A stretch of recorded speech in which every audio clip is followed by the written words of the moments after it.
And thank you very much. And thank you all for joining me on this beautiful Sunday afternoon in North America. And I also want to welcome the rest of the community for coming in, because that's what makes this meeting so successful.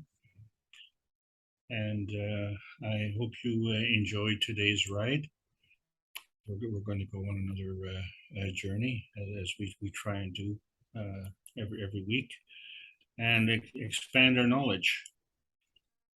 So the knowledge is presented by Marin Tevakoli-Kesh,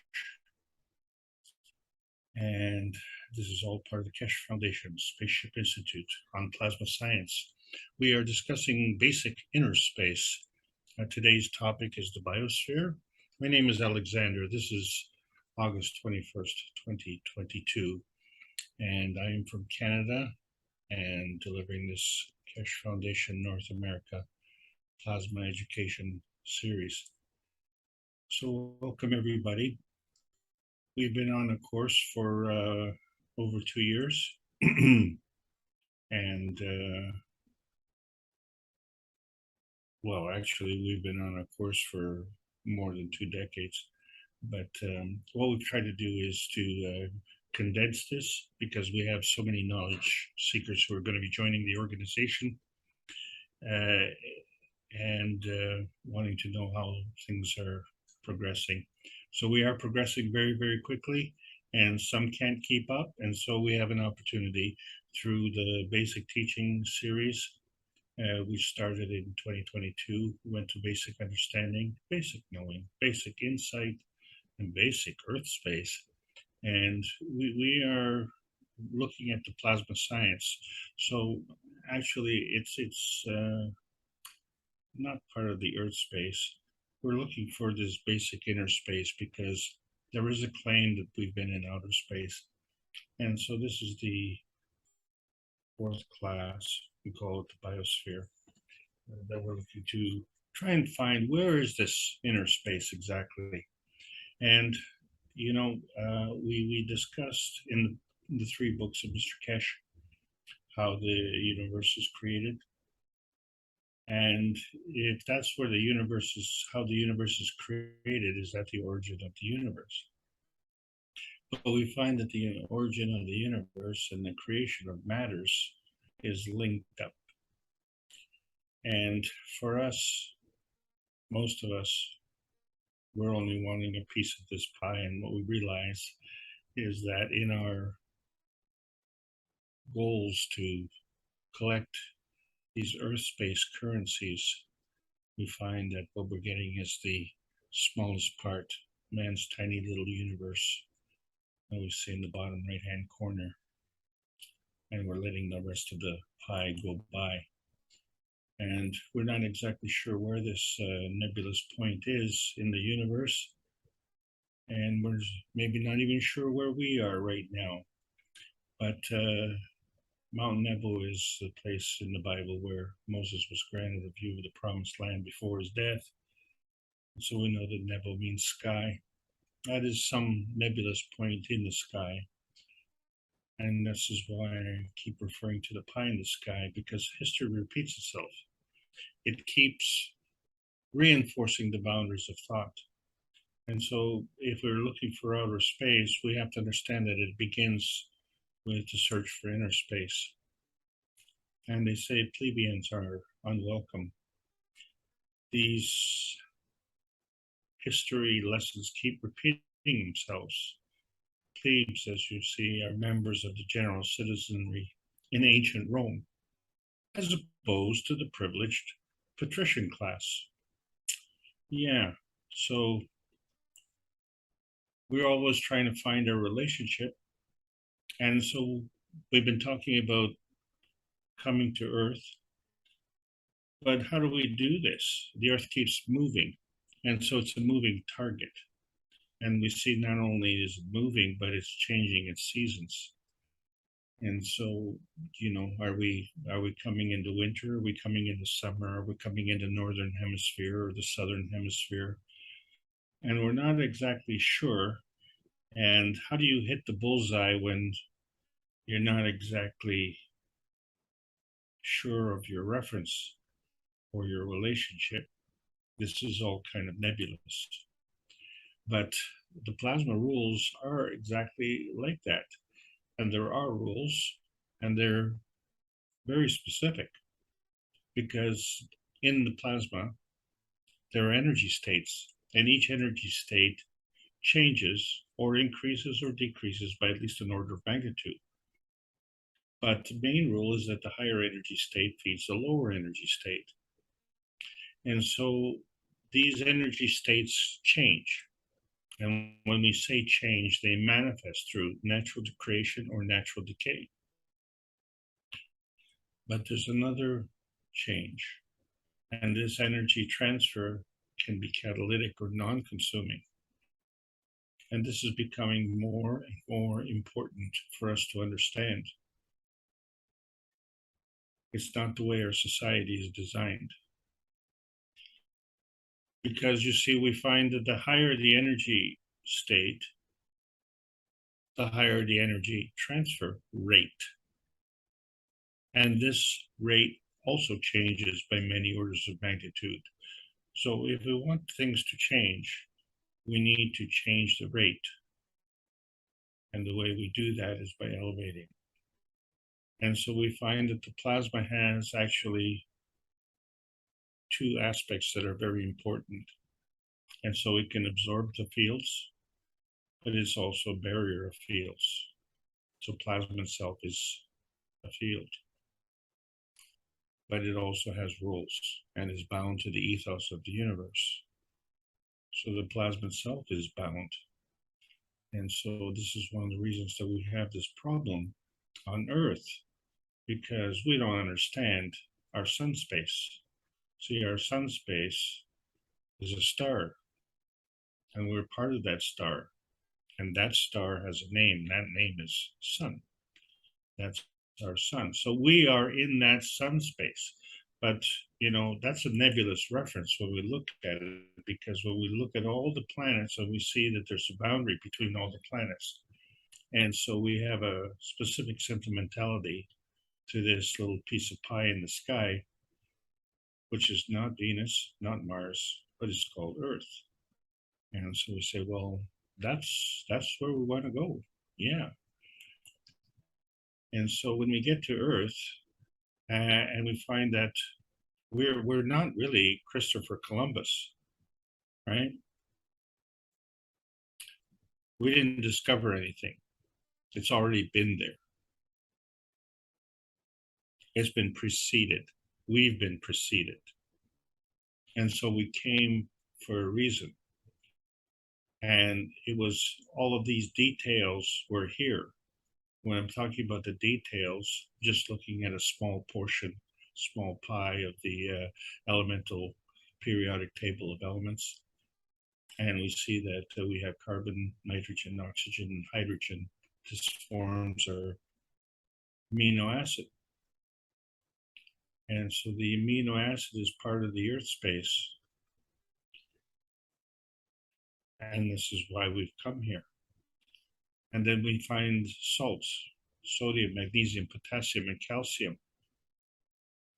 And this is our medium environment, how we got here. And then the arrival point where we have copper, zinc, and iron. And so what's important is that all of these elements are part of the Earth space. But Earth space itself is predominantly silicon. And so we say that the difference between us and Earth space, though we share these elements, is that we are organic, which means carbon-based, and the Earth is inorganic, which is silicon-based. But that is not a very accurate way of describing things, because we see a lot of flaws. So, for instance, carbon in Earth space is a solid, and carbon in the plasma can be generated as a gas and as an energy state. Copper is very physical. Zinc is very physical, but we find that zinc is very emotional. And of course, iron is very, very physical, but it's a major component for us. And we find that it's very emotional as well.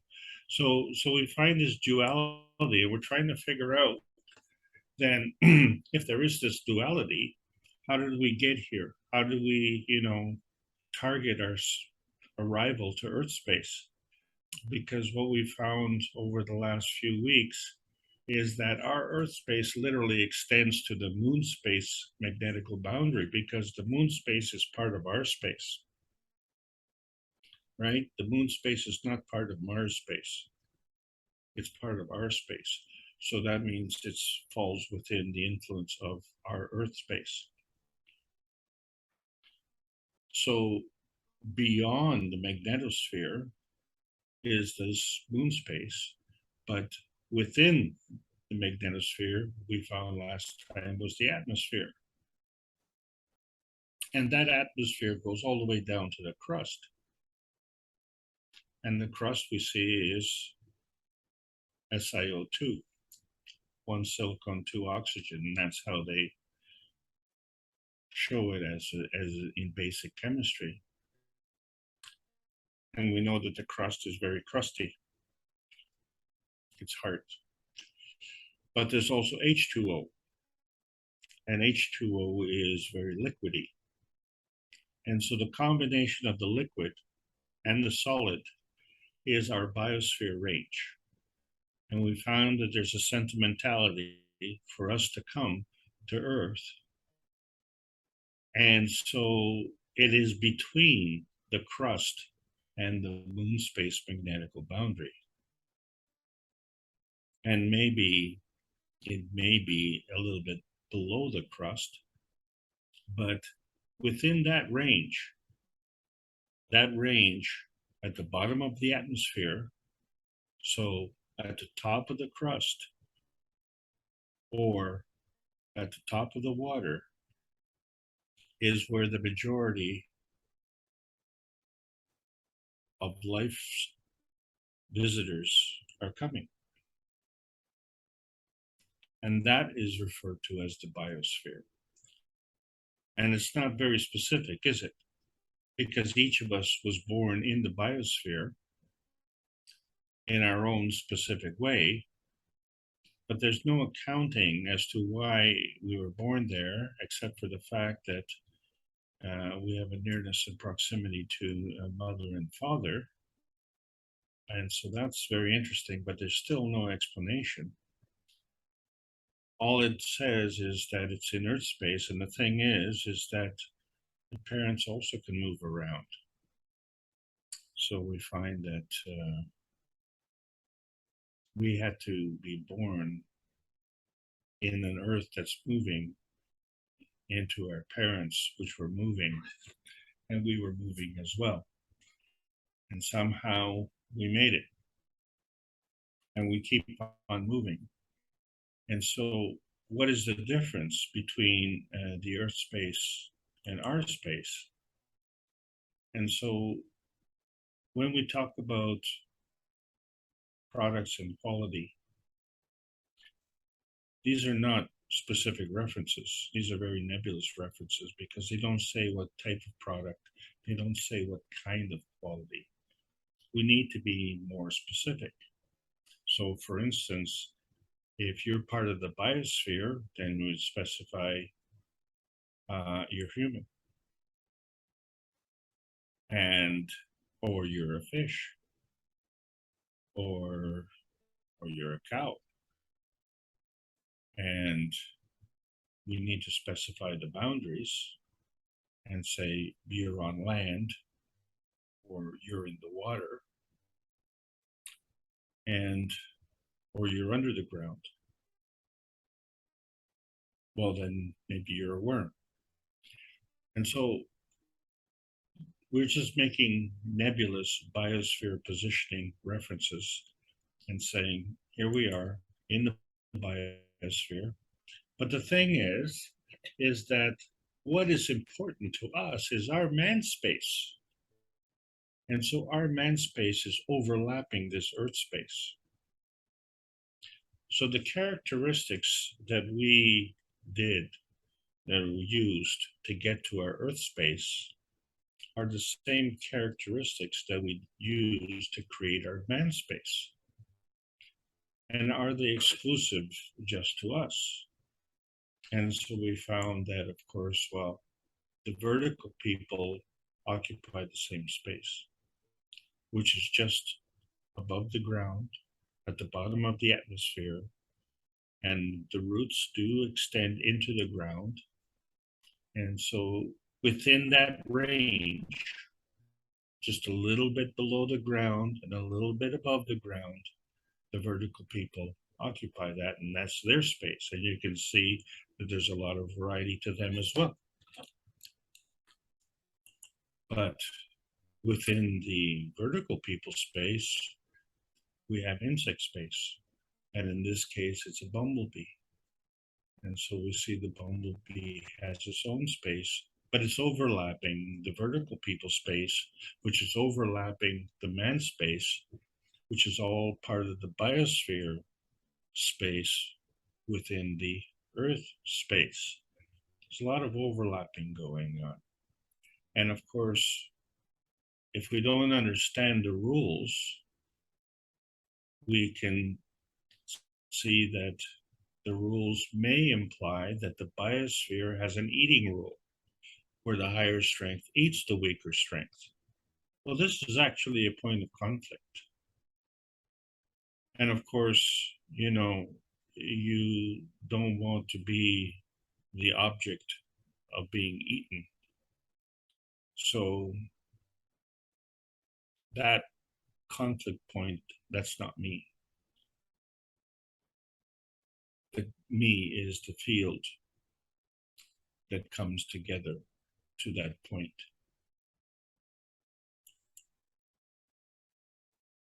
But now we have an Ontario Premier space. The Premier of Ontario swallowed the bee. So this is the biosphere rule. The stronger eats the weaker. Yummy. So there's an overlapping of fields. And so we find that this energy is transferring from one field to another. And so when we look at the fundamental principle of the twinity, we find that the magnetic field of the electron is transferred from the large magnetical field of the proton. But these two work together. These two fields work together and they constitute what we call an atom, which is a proton-electron relationship. And the thing is that this is really not physical, it's energy. It's a representation of energy. And it is a component of the physical elements that we have on this Earth space, which is part of our biosphere. And so when we look at the nuclear decay, and this is an unfortunate description because its decay is part of the creation. And so a fundamental part of the nuclear decay is where a neutron will decay into this atomic relationship of a proton-electron. But in the process, there is a ray that is released. We call that ray a PM tick.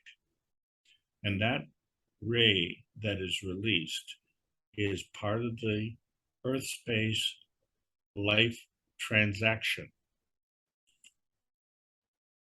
It is also part of the energy that traverses across the universe. And it's not one ray, and it's not the same ray, but we are composed of a dilution of a variety of rays. And this is what gives us the spice of life. But these rays come in a plasmatic state. And so if these rays are coming in a plasmatic state, then how do they manifest in their physicality? And what is this gradient charge that allows it to manifest from outside of the moon space into the Earth space through the atmosphere and into our biosphere. And so what is the relationship of that with the dream energy of the spirit? And so fundamentally, we understand that as hard as the ground is, the ground was created the same way that the universe was created. It exists from energy. And so this energy is always in motion. And the direction of the motion is referenced by a charge. The charge tells you which way the motion goes. And so if it's going somewhere, then you know that all things are working in combination. And the thing is, when we're looking at the universal order of creation of matters, and the picture on cover of book number 1, we see 3 energy states coming together. But they come together as one. So it is that energy state which interacts with another energy state. And to understand the interactions there, we have to understand not only how we go from one position to another position, but how we go from state to state. Because what we're seeing is that 1 and 1 is more than 2. And the reason for that is because when you combine 2 feeding dimensions, you still have the 2 feeding dimensions. And you create a 3rd feedback dimension, at least. So it's not like it's consumed. This is the difference. This is the difference. And as observers of this, that means we are not even part of this equation. We are in another dimension. And where exactly is that other dimension? And it's kind of like, well, wait a second. There's a biosphere on the Earth space. And within that biosphere, we have our man space. So the Earth space has the 2 feeding dimensions and the feedback dimensions. And the biosphere then also has 2 feeding dimensions and a 3rd feedback dimension. And then man space also has 2 feeding dimensions and a feedback dimension. So is it possible that the feeding dimension for the man space is the same as the feeding dimension for the Earth space? Because if it would be the same, then we wouldn't be man space. We would be Earth space. So something is changing the relationship within the biosphere, that as part of Earth space, we have man space, vertical people space, and bumblebee space, and all the other space. And some of it is solid, and some of it is liquid. And so that's what we've done. We put a solid and a liquid in a cup, and we called it the 1 cup, and we put in a zinc plate and a copper coil and a nano-coated copper coil. And in it, we created these magnetical plasma fields and gravitational plasma fields. And so there's an interaction. I don't see the interaction here. Do you see the interaction? And then next thing you know, we have a physical manifestation.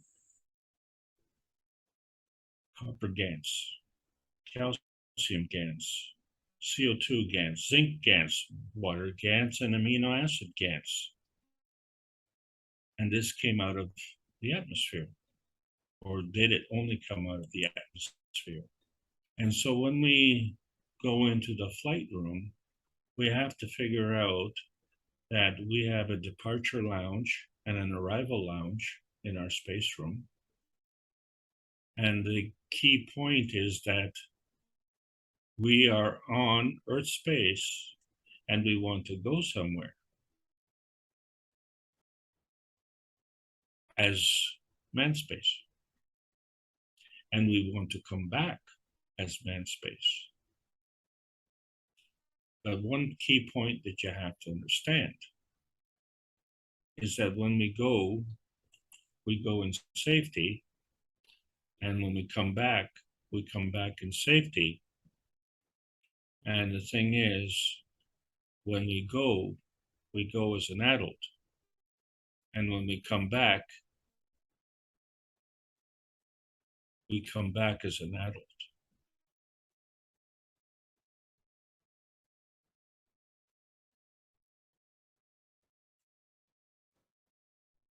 So really, the only thing that's baby within all of us is maybe our knowledge and how we see that when we are looking at how things work together, we have to understand that things do work together.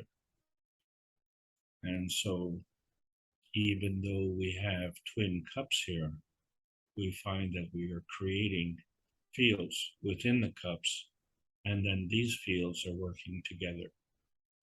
And even though in this case, the water has dried up, the solid is still there. So we have different kind of energy states within these energy states. And then we find by changing the components, we have two cups of life. And there's a reference between them. And that reference is that one cup is emotional and one cup is physical. And so the nearness and proximity is kind of important. So there is an importance associated with each of these. And if we want them individually, we'll keep them 1 meter apart when we create these cups of life. But if we want them to work together in combination, then we find that each cup has a magnetical and gravitational field and a soul. So we have an emotional component, a physical component, and a soul component. Is that the same soul? And then we have the Earth Space cup, and it has a soul. Is that the same soul? And so there's a difference between the man space relationship and the Earth Space relationship. But there's a combination of those two relationships, and that is called the inertia cup. So the inertia cup then facilitates the development of the biosphere, doesn't it? The inertia cup is the one that is the product of the man space soul, the vertical people space soul, and the bumblebee space soul in combination with something else. And that would be our Earth space soul. So now we're getting closer, I think, to inner space, but we've kind of stopped at the surface, that crusty surface of the Earth, and we still haven't found inner space.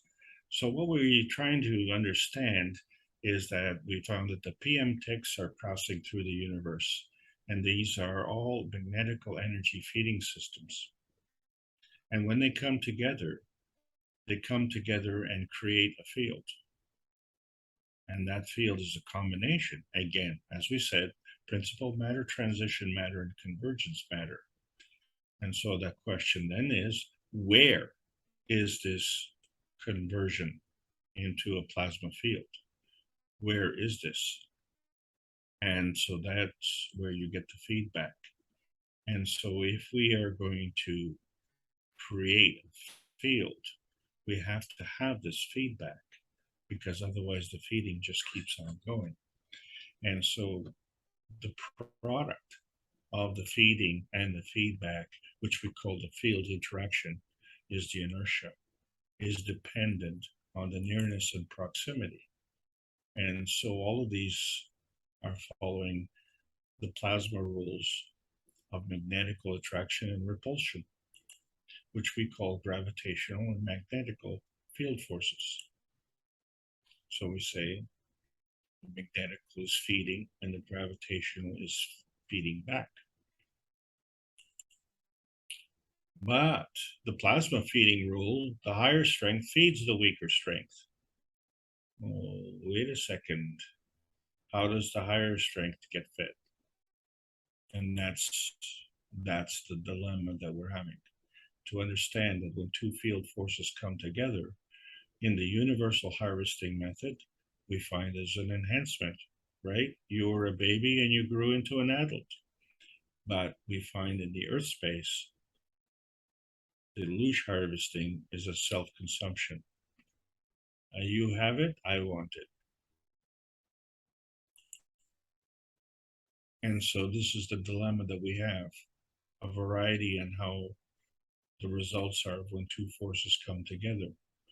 And so when we look in our tiny perfect world, many times we see explosions, or we just see a glow, or a glitter.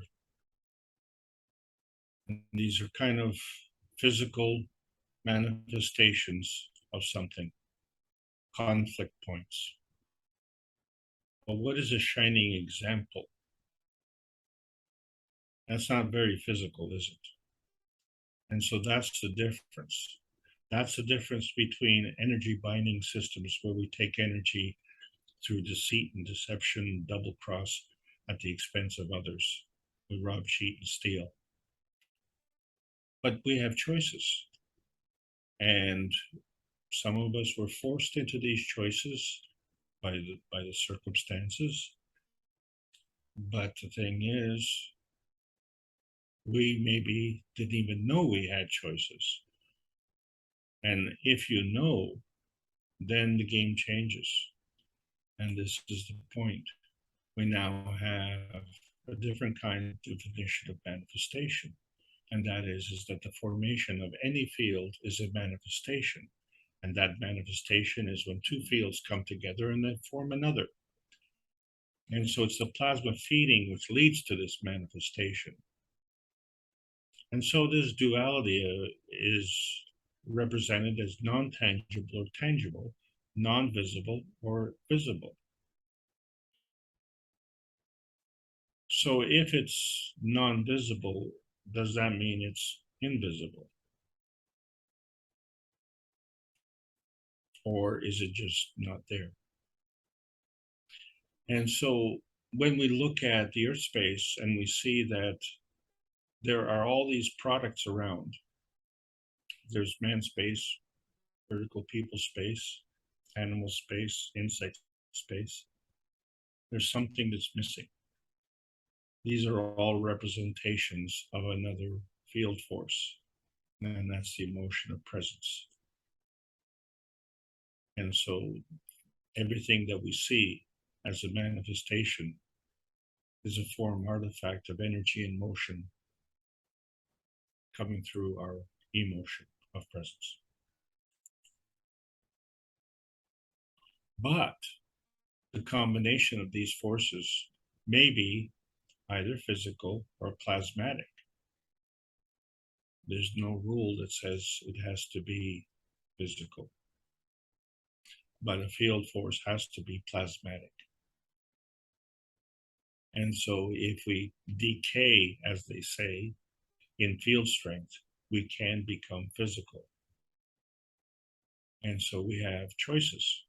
We have a choice to manifest physically, and we have a choice of where to manifest physically. And then we have a choice as to what we give our time and attention to, which allows us to manifest other things physically. And so we just have to understand which dominant matter state we are performing in. And so we limit ourselves to the physical creation, and that creates a boundary. And we say, well, this is me and this is not me. And when we look at the relationship between the Earth and the Moon, we can say that there's a relationship that is like the electron-proton relationship. So say the Earth is the proton and the Moon is the electron. But we can say that the Sun to the Earth relationship is also an electron-proton-like relationship. So where the Sun would be the proton, the Earth would be the electron. Well, how can the Earth be an electron with relationship to the Sun and be a proton with a relationship to the Moon? So there's something missing. And if the higher strength plasma feeds the lower strength plasma, we're missing the feedback. And the thing is that what we do know is that the different planets have names also. But we landed on Earth space, not on Mars space, right? And so we had a preference and sentimentality towards Earth. But if the Earth is a planet and the Mars is a planet, then Mars and Earth have an electron proton relationship to the Sun, where the Sun is the proton. And so we can clearly see that there's an overlapping of fields, but these fields are not visible. So does that mean that they're not there? But since we can clearly see that Mars is there, so these fields are transparent. And so that's the problem that we're having. Our physicality, our life is an illusion. And many teachers have said that. Oh, life is an illusion. And life is a magic show. And so we all like to be entertained, but you know, we all have a life and we need to get a life. And so we are all in some kind of business. Some of us create wealth, some of us create garbage, and some of us see the wealth in other people's garbage. And so we're all making these nebulous references, and we try and figure out what is it that's important.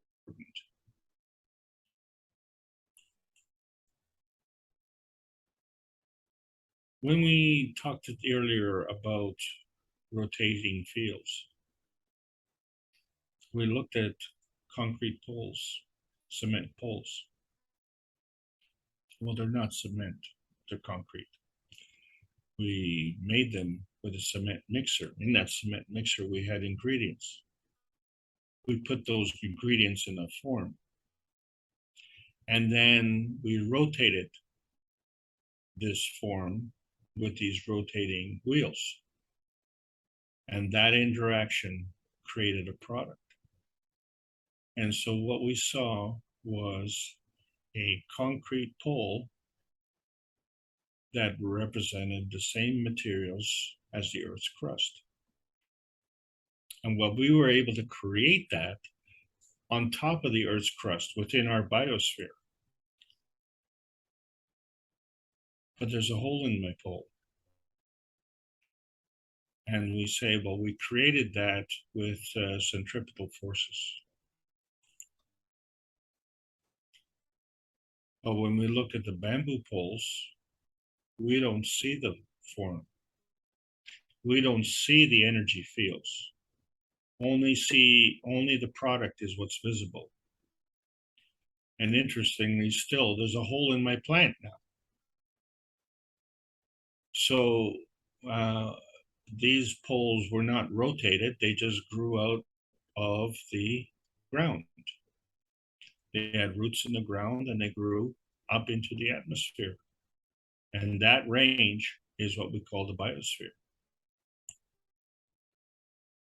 So the biosphere has some kind of magrav feeding conversion that comes into the biosphere and has a selectivity. So our immediate selectivity was Earth space. But on Earth space, it was more precisely within the biosphere.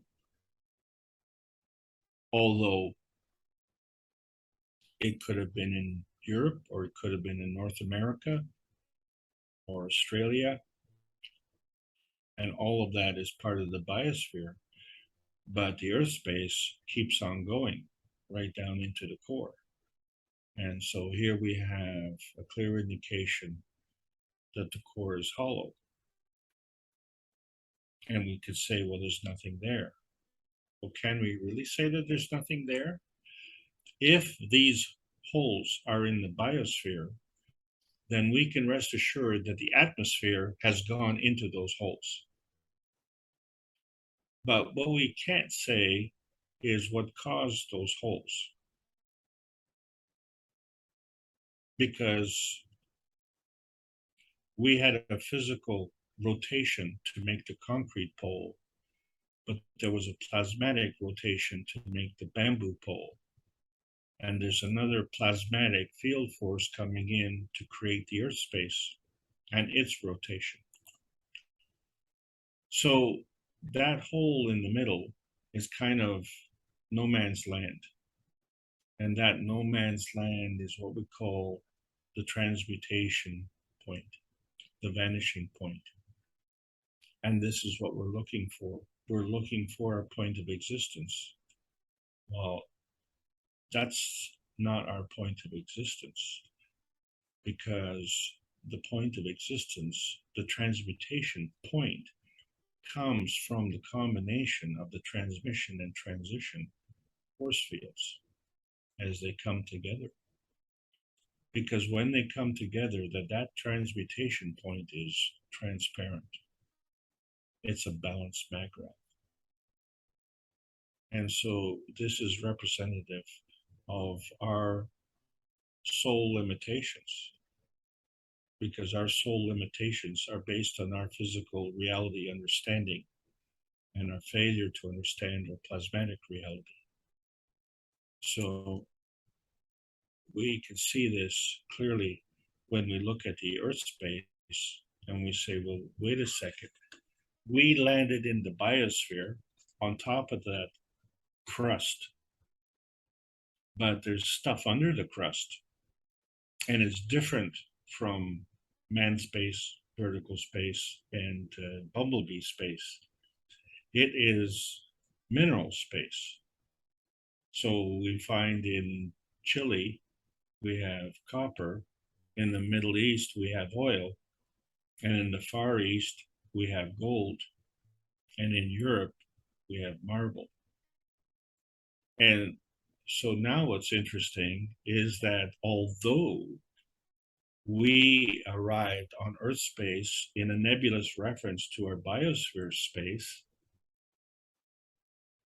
these minerals arrived in specific physical locations.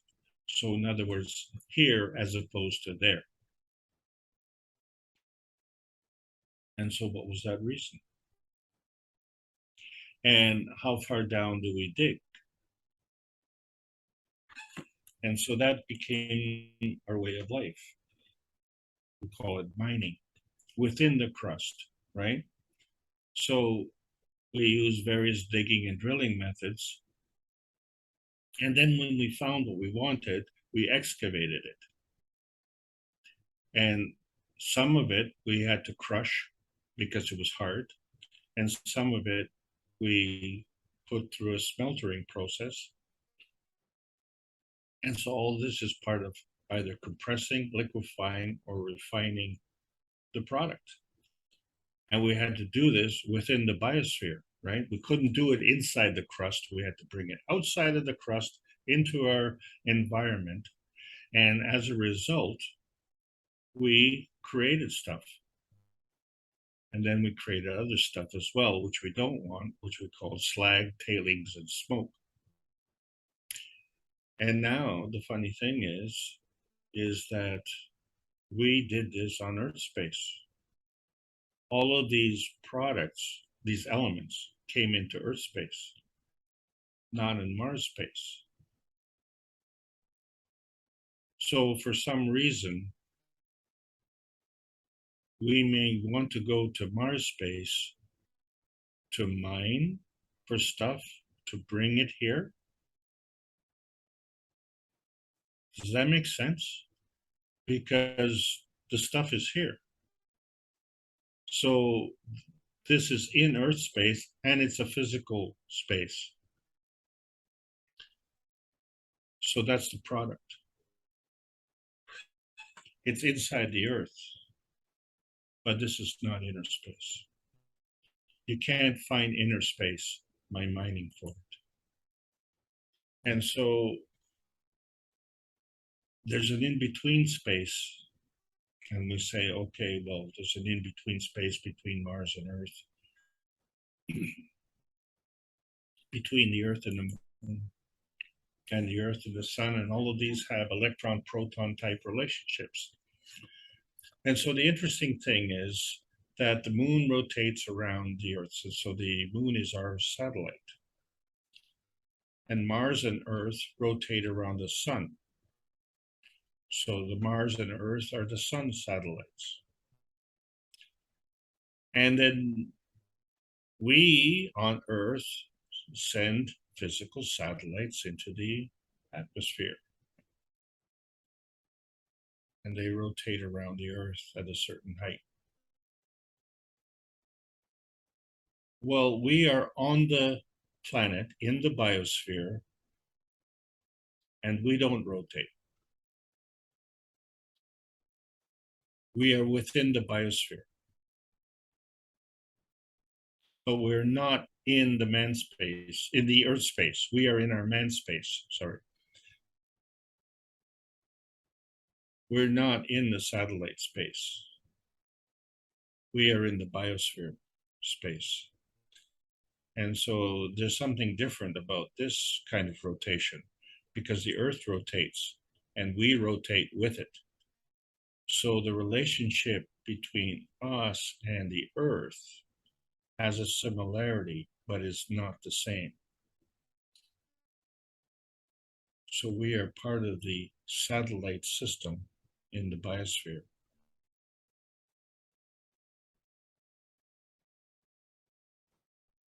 Part of the satellite system has copper and gold in different places, people of different kinds in different places, plants in different places, animals in different places, and insects in different spaces.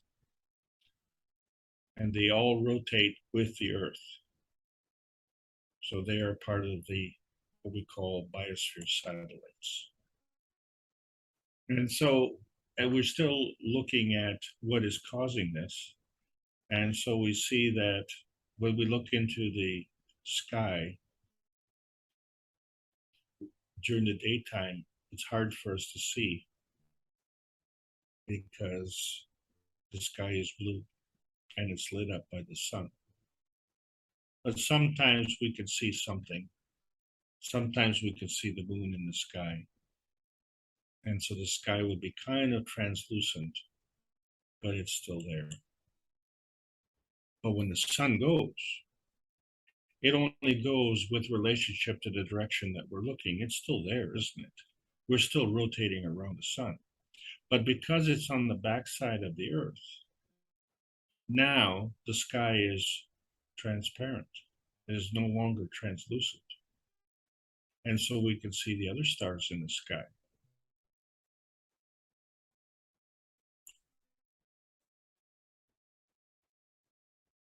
There's something in between.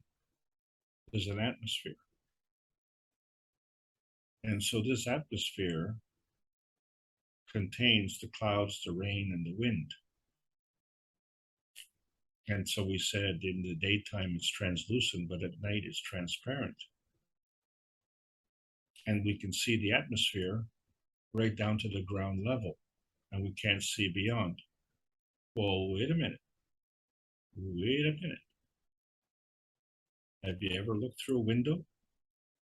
The window is made of silicon and it is amorphous. And we know that we can see through water. Well, you know what? We can see through the Earth's crust.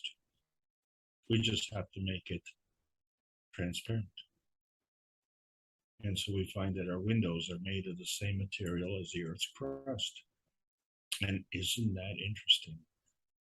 Because we find that the concrete, as it gets more and more pure, it also becomes more and more transparent. And this is a fact. So all of a sudden, we can actually see through the crust. And, you know, that's what we could do physically. But gamma rays don't even see the Earth, they just go right through. So there are certain rays that only see the transparency. And then there are certain rays that only see the physicality. And we have the capability of seeing both. And so it's a very simple thing here. When we look at our biosphere and we say we have the Earth's crust, well, the bottle that holds this GANS is made of glass. And the GANS is inside the bottle. And the water is inside with it. And the water is transparent. The glass is transparent. And then there's a hole in the GANS. And that's transparent as well. Are you going to say, oh, well, I can see through the glass, so the glass has vanished? I can see through the water has vanished? Or that hole in the GANS, that hole is vanished? These are all physical manifestations of something. These are all feedback. And as a result, they're a feeding byproduct. Something has created this GANS. And so we see the zinc GANS and the CO2 GANS. And it's kind of white. It's kind of cloudy. And it's part of our biosphere. And so we see that from this biosphere, we can create things. And from the universe, we can create the biosphere. So there's a natural creation in two directions, in two different energy levels. We're just the ones who are fudging everything because we don't understand how to cross this boundary. We don't want to accept it because we keep setting up these limits. So when we look at a double rainbow, we know that inside the rainbow is the physicality and the outside of the rainbow is the physicality. But there's something in between there. And is that you and me? Is that the peace dome? Is that the peace dome that creates the biosphere? And so is the man space as the earth space? In other words, do we have a plasmatic manifestation in the center where we radiate energy out? And then we know that that radiant energy going out can come back in. And when it comes back in, it could be a physical manifestation, but not necessarily. And so the way the plasmatic fields move is through creation, emission, and absorption. And this is all done at light speed. And because we haven't identified the launch field or the landing field, then we haven't also identified at which light speed. All we've done is made references. The PM ticks point is between the launch field and the landing field. So we find that there is a force that is connecting the plasmatic spectrum and the physicality spectrum. And within the physicality spectrum, there is a connecting field. And within the plasmatic spectrum, there's a connecting field. So as you can see, the whole universe is kind of connected, because we know that the northern and southern hemispheres rotate in opposite directions, but when they work together, the Earth rotates in the same way. And isn't it funny? The Earth is rotating, and we're kind of stuck on the Earth, and we're rotating with the Earth. And this is a good thing because, as you can see, the satellites rotate around the Earth. And the other good thing is that our copper is not mixed in with the oil, and the oil is not mixed in with the marble. There's a sequencing of souls. That's a basic rule. And so if we're looking at the soul of the sun plus the soul of the earth, that is what attracts the soul of the man. And so we're converging to a point. Now, once we have the soul of the man, it interacts with the soul of the earth and attracts the soul of the body. Another conversion point, only different. And then the soul of the body now is interacting with the soul of the earth and manifests into the physicality of the body. And then from there, we become the biosphere satellites on this planet. So the question then becomes, our physicality of the body, is it exclusive to the physicality of the earth as in earth space? Or another question is the soul of the body specific to the soul of the earth body?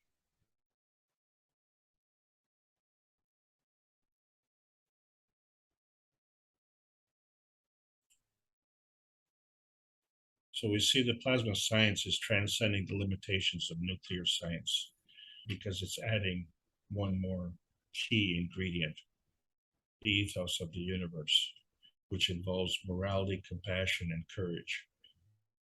And the byproduct is creation. Creation is life, and the purpose of life is for learning. And what we're learning is that our tiny perfect world is operating without any ethics. And the universe doesn't operate that way. And so that becomes a limitation to our understanding of life. And as long as we keep saying, well, I created the garbage, but I threw it away. And so my garbage is on the other side of the fence. This is not my garbage. And so we find that we are identifying our presence by identifying what we are not.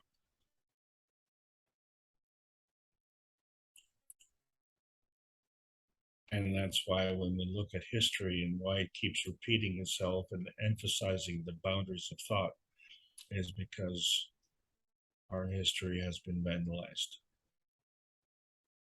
And our history has not been truthful.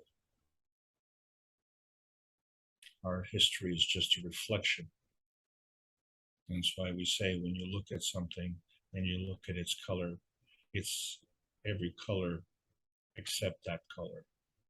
So blue jeans are not blue jeans. The blue is not part of the emission field. And they're not green jeans either.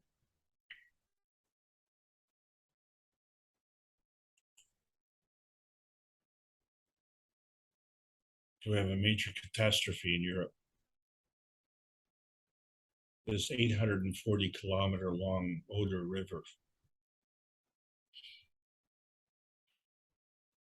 In English, it's an ironic name because this river is full of dead fish, thousands and thousands of fish.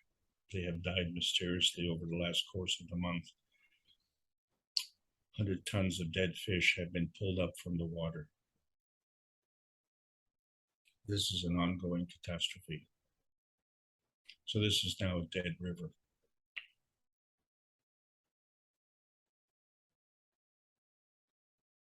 This is today. Ah, siempre me hace lo mismo esto. This is not a comedy.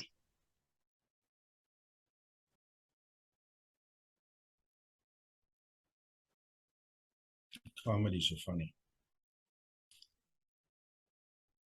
This is a running joke.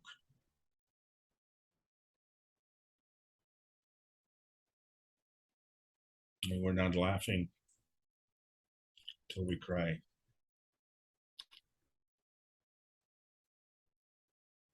These are tears.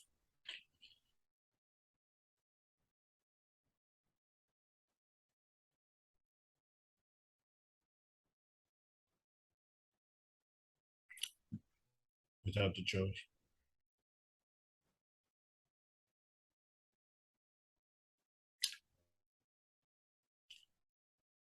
This is a running joke, at least for 54 years.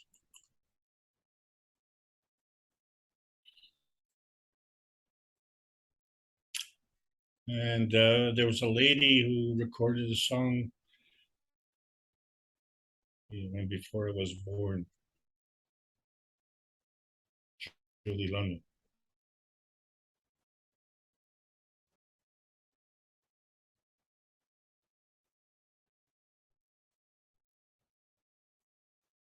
Now you say you're lonely.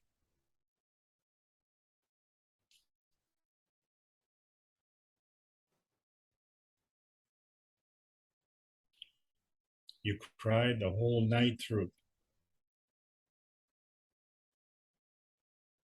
Well, you could cry me a river. Cry me a river.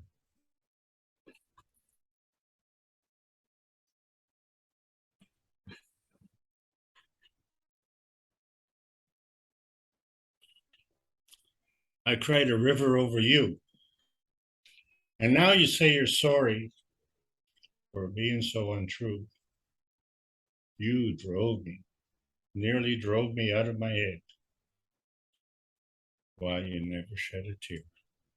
Remember, I remember all that you said.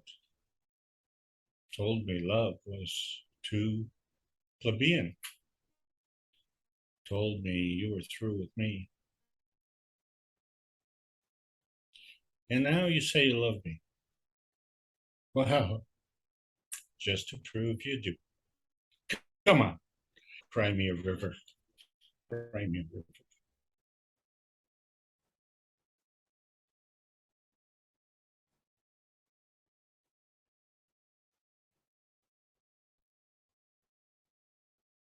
I cried a river over you.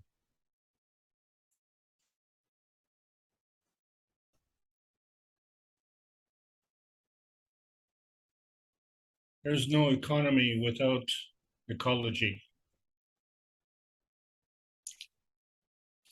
And this ecology has a sentimentality and a preference for the biosphere on this planet.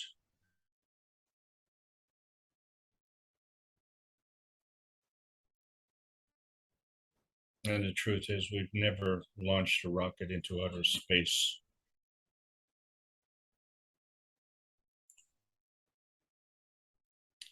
We are inherently peaceful.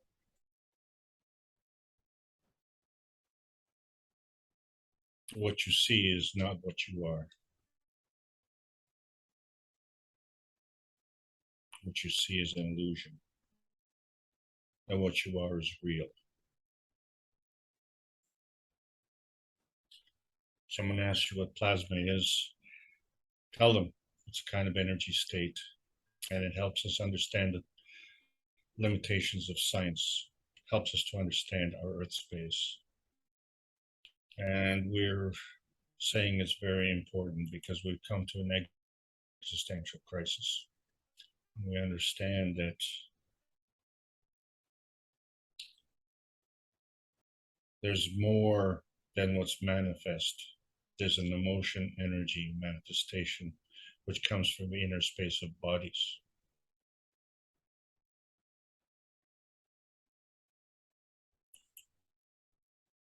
The vision enhancement units are catering to this emotion, energy manifestation from the inner space. And as we are exploring this inner space, we're trying to figure out, is it soul enhancement or is it spirit enhancement? And do we have to define these boundaries? Because there's one thing we know, that the pathway manifestation is the pathway of safety. It's the default pathway of the refugium manifestation.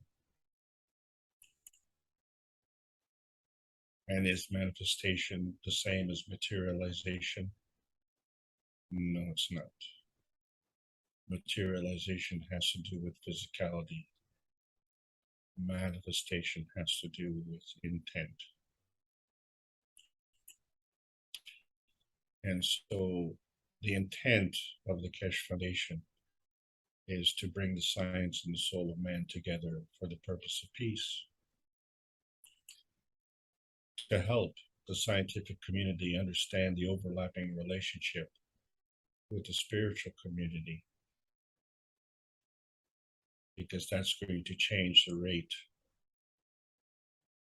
of energy transformation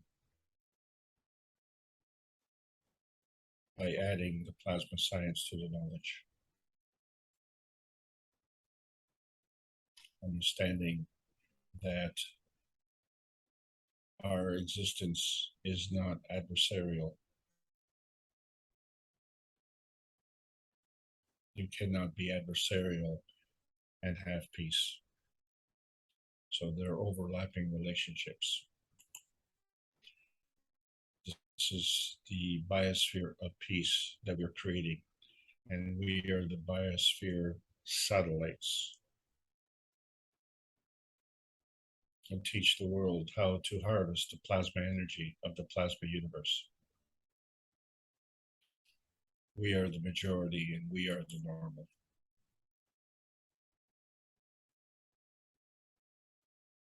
And we create this plasma dome of peace, but not exclusively, because we are the physical manifestation of the peace process, and we are not alone.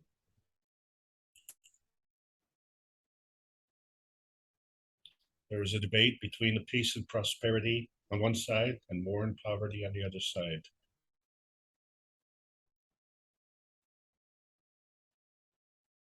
Really? We need to unlock the gateway to inner peace.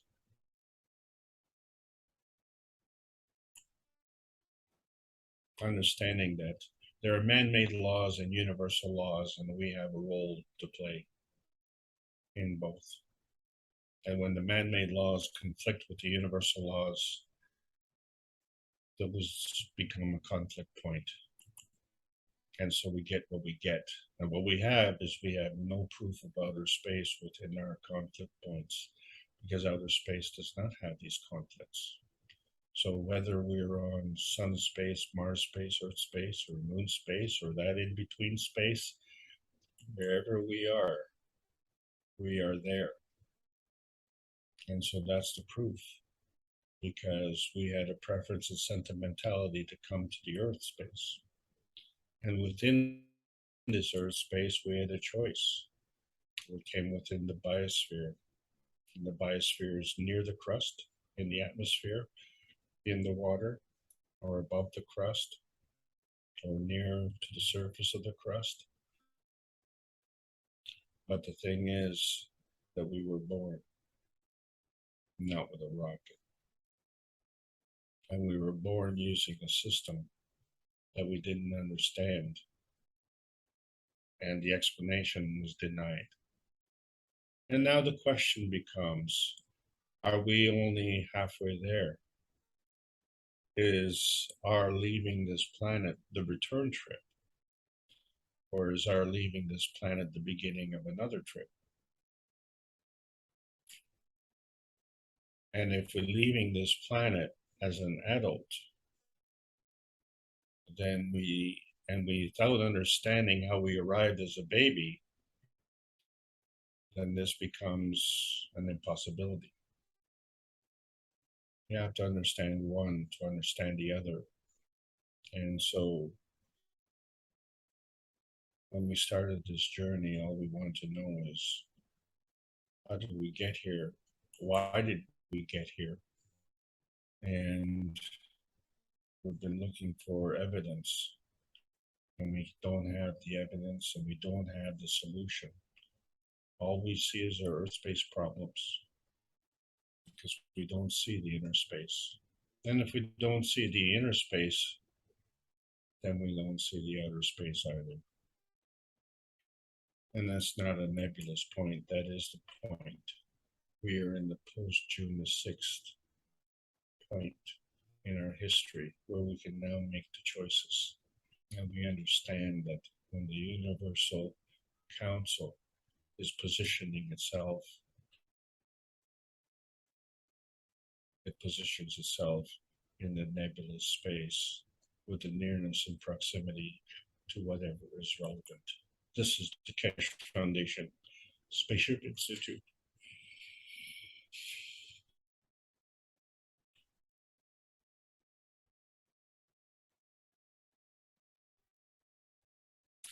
Calling all Earth space patriots. Learn about the plasma science and sign the World Peace Treaty with your heart, with your soul. Because the Earth has life and no boundaries. And the plasma science of life has no limitations.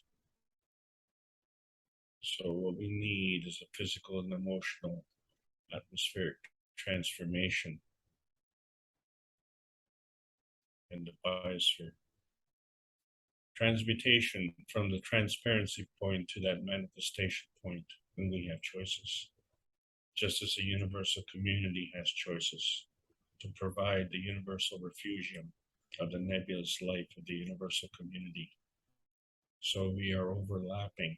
We have to learn about this overlapping with the universal biospheres of freedom. So we start with the inner space relearning of the man-made boundaries of thought. That's why plasma science needs to be delivered in exchange for peace on Earth. And welcome to the outer space age. Thank you for allowing me to present. I hope you enjoyed the ride today. Well, another sweet trip, Alex. Thank you very much.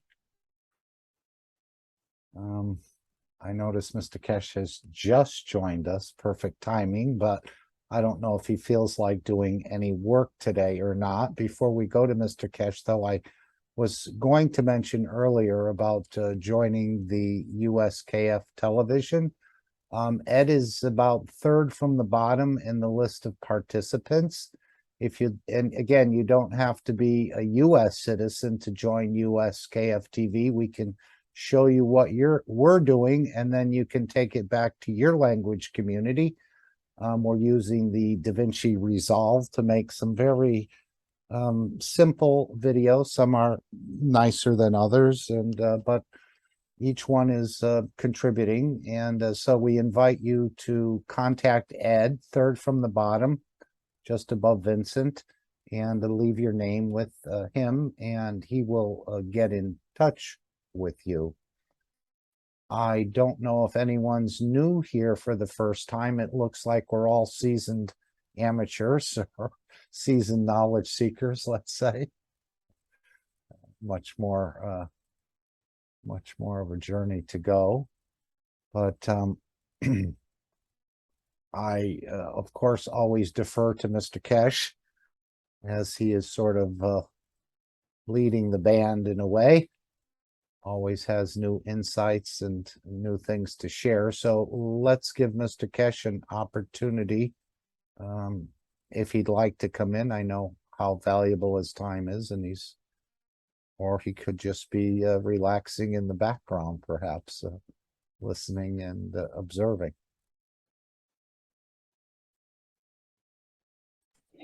Good evening. I just came in to listen.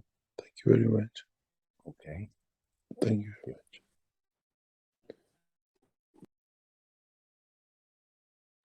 Well, while Alex is catching his breath, I don't know if anyone has made a question, or we have a number of knowledge seekers here.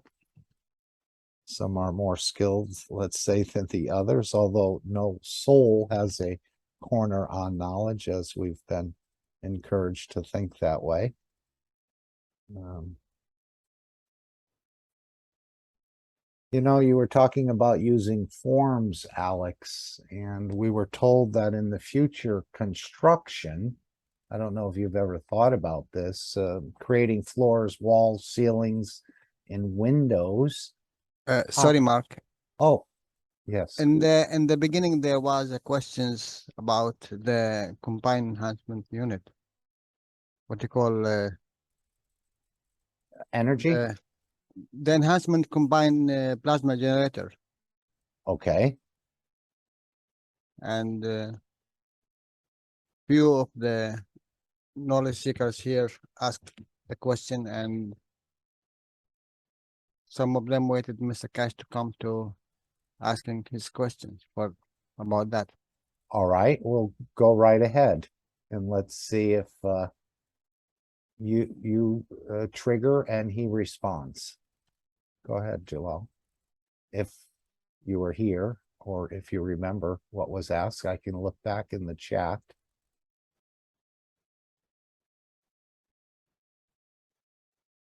All right. It's about if this unit will be in America, if it's allowed it or not, or something like this. Okay, that question, sure. And the different now as who brought it up that in the store they change it for 10 kilowatts instead I think Ed the showed previous us. one to Ed showed us that. yeah. Ed, if you're still with us, would you like to bring that back up for clarification? No, in the beginning there was very important questions about this.